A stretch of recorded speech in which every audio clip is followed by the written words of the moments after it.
Shalom. In this week's Zionism Today, we're going to discuss who was Theodore Herzl. Zionists will be shocked when they read this quote and learn who said it. The Jews have nothing to do anymore with the historic homeland. If the Jews were ever really to return, they would discover the very next morning that they had long ago ceased to be a people, to be one people. For centuries, they have been rooted in diverse nationalities, different from one another, their similarities maintained only as a result of outside pressure. The author of this quote was none other than the founder of modern Zionism, Theodore Herzl. Before becoming a staunch Zionist, Herzl ridiculed the idea of a mass return to the Jewish homeland. Now, reading pre-Zionist Herzl's objection to the Jewish people's connection to the land of Israel, the mystery of who Theodore Herzl was and what he stood for becomes more pronounced. People born between the ages of pictures and video mystify us. We can see their image, but can't see them move or hear their voice. Forever muted, their voices and dynamism are figures of our own imagination. Herzl was simultaneously vilified and praised by the Jewish people of his time. There were those who felt he was undermining Jewish tradition, and others who felt he was a biblical prophet, almost Messiah-like. In his new work on Herzl's writings, Theodore Herzl and the Jews' Leap of Hope, Dr. Gil Troy wrote about the first Zionist Congress. He said that one delegate from Odessa, Mordechai Ben Ami, wrote, "Before us rose a noble, almost angelic figure, whose deep and piercing stare mixed quiet majesty with unutterable sorrow. This was not the elegant Dr. Herzl of Vienna, but a royal scion of the House of David, risen suddenly from the grave in all his legendary glory." Dr. Herzl was frequently compared to Moses. There were many similarities between the two men. Both Jewish leaders brought their people back to Israel, but didn't actually move with them. Both set foundations for a Jewish commonwealth, but weren't able to witness its achievement. Yet, as many similarities as can be counted between Herzl and Moshe, there are differences. The clearest difference between the two men was that Dr. Herzl wasn't Torah observant, and Moses was the master Torah teacher. Herzl and Moses were at first reluctant to take on their missions. Herzl's reluctance was evident in the quote that we opened this discussion with.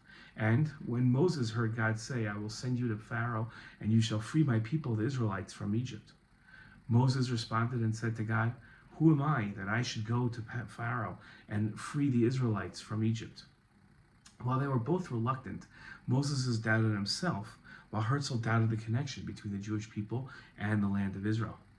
This difference demonstrates, while Moses and Herzl had some items in common, there isn't a real comparison to make between the two men.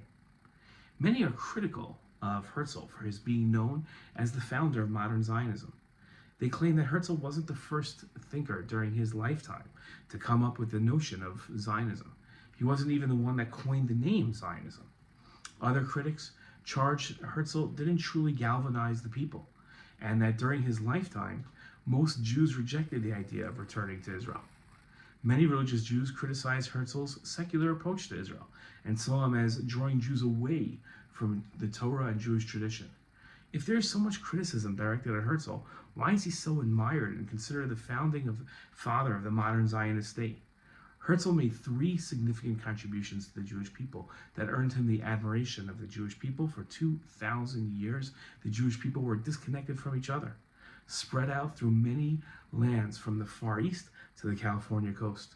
While some Jewish communities were in touch with each other, many weren't even aware of others' existence. Herzl transformed diverse Jewish communities to think of themselves as a nation, not as disparate people. Having the Jewish people view themselves as one nation wasn't Herzl's only laudable achievement. For thousands of years, Jews viewed the land of Israel as a messianic fairy tale land, and not a realistic place to move and make home. With his practical approach to Zionism, Jews began to see Eretz Israel as a place to make home today, and not only when the Messiah arrives. And lastly, Herzl created Zionism not just to the benefit of the Jewish people, but for the entire world. The state of Israel's daily contributions to the world testify to the efficacy of Herzl's efforts.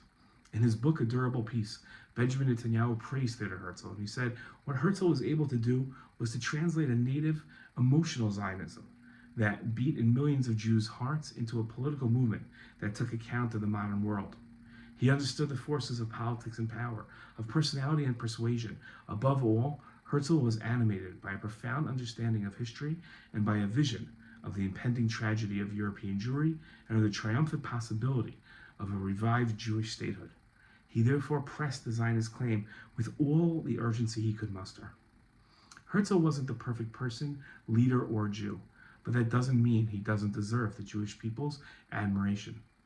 While many would balk at comparing him to Moses or King David, it is understandable that the founder of a movement that led to the first Jewish state in 2,000 years could draw such comparisons. Whichever side of the Herzl admiration debate one falls on, all Zionists owe a debt of gratitude to Theodore Herzl. Shalom.